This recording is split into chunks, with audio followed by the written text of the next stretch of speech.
Hi guys, my name is Katherine Roddy, and today I'm going to be discussing my research topic, contraceptives and increased sexual risk. So to start out, I want to just talk about the problem. Overall, the study I looked at, which was actually Professor Bradford's, discussed how with an increase in emergency contraceptive liberalization, there's actually been a rise in sexually transmitted illnesses. And this should not be the case. Contraceptives can be a great thing, they can be really a blessing, but there's something flawed in this. And basically, I'm taking a spin, and I'll get to that, on what we need to really be looking at and like why is this the case. So yes, I have a quote here that says long-term use of oral contraceptives could be a cofactor that increases risk of cervical carcinoma by up to fourfold in women who are positive for cervical HPV DNA. That should not be the case. So the policy. The stance I'm taking on this is that emergency contraceptives, like I said, can be a fantastic thing. And basically, because of our sexual education program, especially in Georgia, we are sufficiently lacking. We aren't like writing exactly what we need to write and like having the standards we need to have. So Georgia sex ed requires age appropriate sexual abuse and assault awareness. All good things. We're talking about sexual abuse, we're talking about sexual violence. This is all very important. While on the other hand, we have Michigan that not only touches on that, but also touches on, and I didn't even include this, it talks about the mental capacity of like the emotional tie that feeds into sexual relations and so many other great things that really like kids need to understand. And it talks about sexual consent, and it talks about like sexual partners and communication, like I said before. So many great things. But as one can see, the state of Georgia, among others, is severely lacking in sexual education requirements. Increase in EC availability causes sexually transmitted illnesses to increase.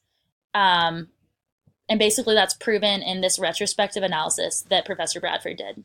He looked at a bunch of women, and the results suggested that BTC availability of emergency contraceptives was associated with a reduction in the likelihood of sexual activity, which is a great thing.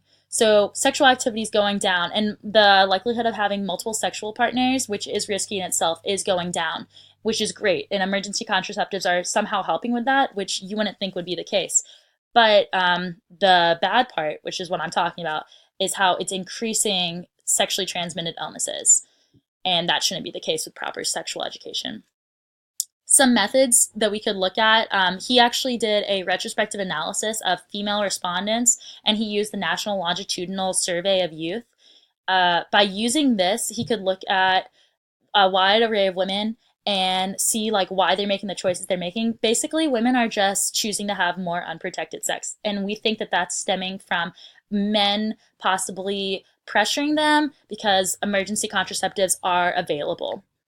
A total of 34,030 individual/year observations on 3,786 women. So we have looked at a tremendous amount of women in this retrospective analysis, and they are 18 and older, and they're claiming to have higher amounts of unprotected sex, like I said before, which is making them more susceptible to STIs. The result is national change of EC policies, which is actually associating with a decrease in the probability, like I said before, of sexual activity, a reduction in the likelihood of reporting multiple partners, like all good things where we're making sexual relations less risky in that part. But at the same time, we look at how women are having more unprotected sex with the partners that they are having relations with.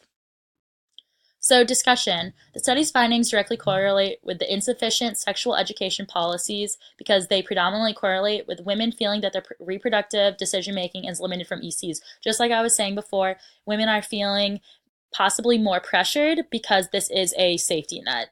And this plays into emergency contraceptives being a moral hazard, like I said before.